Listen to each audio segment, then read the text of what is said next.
Salutare, visitor, and welcome to this sacred site.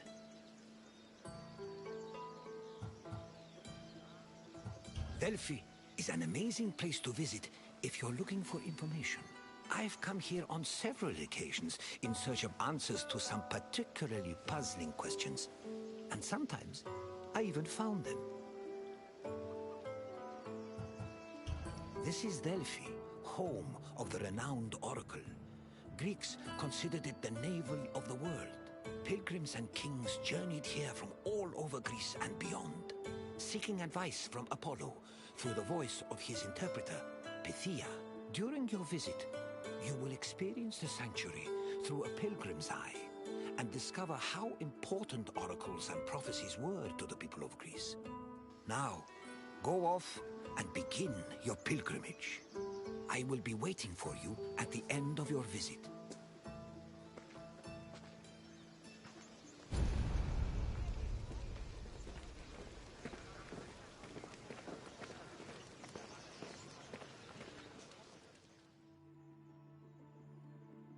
On their journey to the Temple of Apollo, pilgrims walked this sacred path up Mount Parnassus.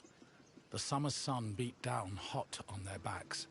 Along the way, they took in the magnificent monuments, treasuries, and statues that adorned the road. These landmarks were tokens of people's reverence for the oracle's benevolence. All were dedicated to Apollo, and most were offered by cities to commemorate military victories. The monuments represented not only their donors' piety, but also their power and wealth. The sanctity of Delphi has endured to the present day, and visitors still take this very same route.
One of the most impressive dedications to Apollo came from the Cnidians, a Greek population that colonized the island of Lipari, north of Sicily. The story behind this dedication is notable. The Cnidians were at war with the Etruscans in the Tyrrhenian Sea. Seeking a good omen, The Canidians consulted the Oracle, and following her advice, they successfully captured 20 enemy ships. To thank Apollo, they offered the god the same number of statues as ships seized.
Next to the Naxian Sphinx stood a simple structure to display offerings from the Athenians, most of which were spoils of war.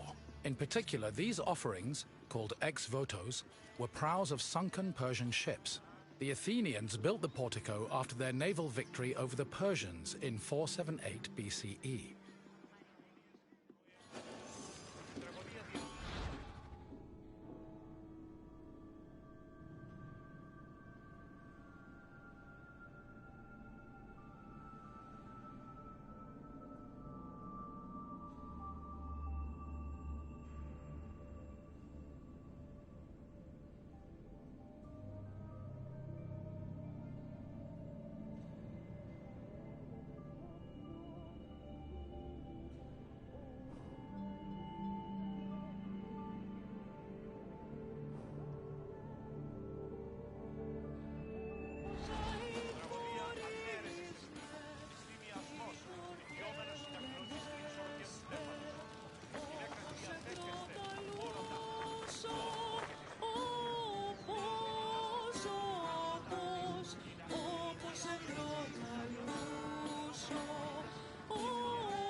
Once arriving before the temple, pilgrims wishing to consult the oracle had to first pay a tax. This tax gave them the initial right to approach the altar of Apollo and make an animal sacrifice to the god.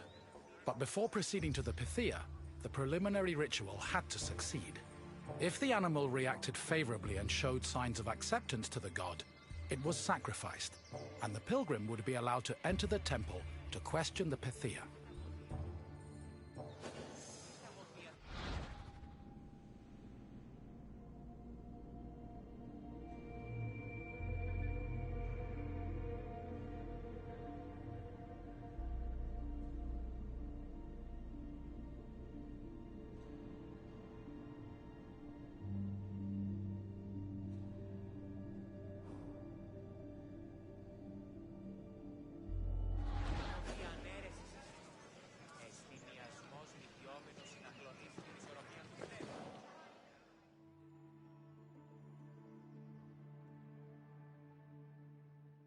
At last we arrive at the Temple of Apollo, where the oracle relayed her prophecies. The temple was the final destination of those seeking an audience with the Pythia, and its appearance matched the majesty of its purpose.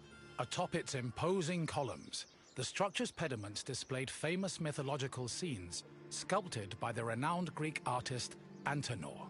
But as grand as the temple looked from the outside, it paled in comparison with what happened within.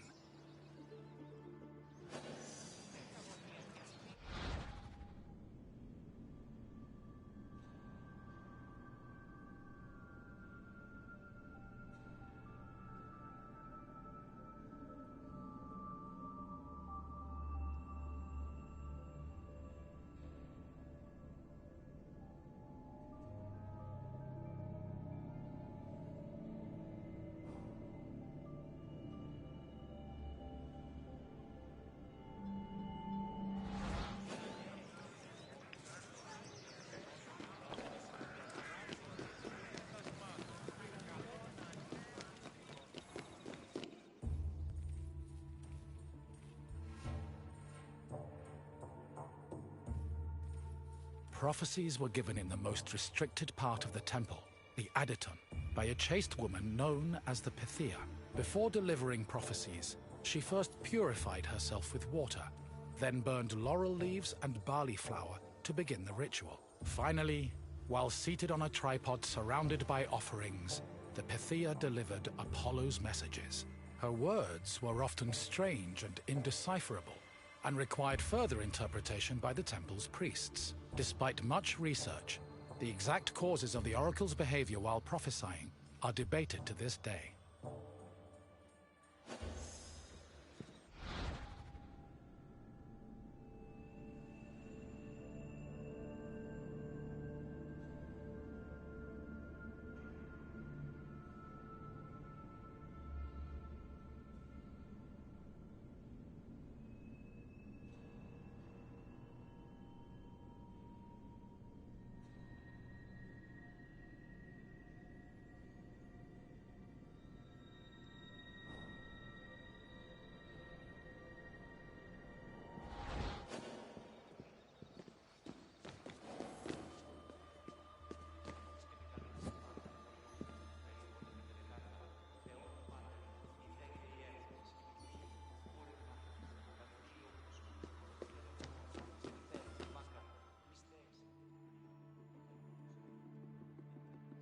Myths say that while searching for an oracle who could impart their words to mortals, Apollo established a sanctuary on Mount Parnassus. Apollo took over this site by slaying its sinister guardian, the snake-like Pytho.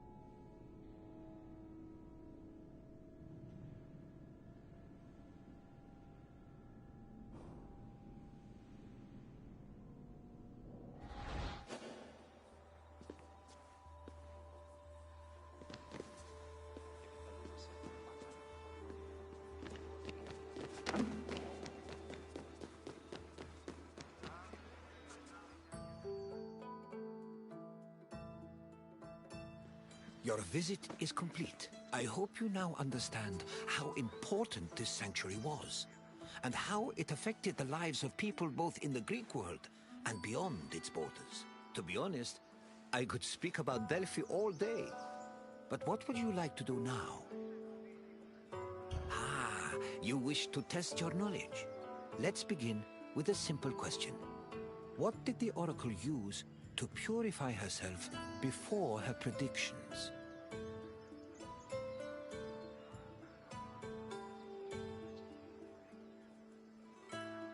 The Greeks used olive oil for things like meals and medicine, but it was not required to purify the oracle. Try again. While animal sacrifices were required to see the oracle, their blood was not used in the purification ritual. Try another answer. Correct. The oracle used water for purification. Time for another question. Which god was believed to speak through the oracle at Delphi? Yes, the oracle allegedly spoke the words of Apollo, which were then interpreted by priests. One final question for you. Delphi is situated on which mountain?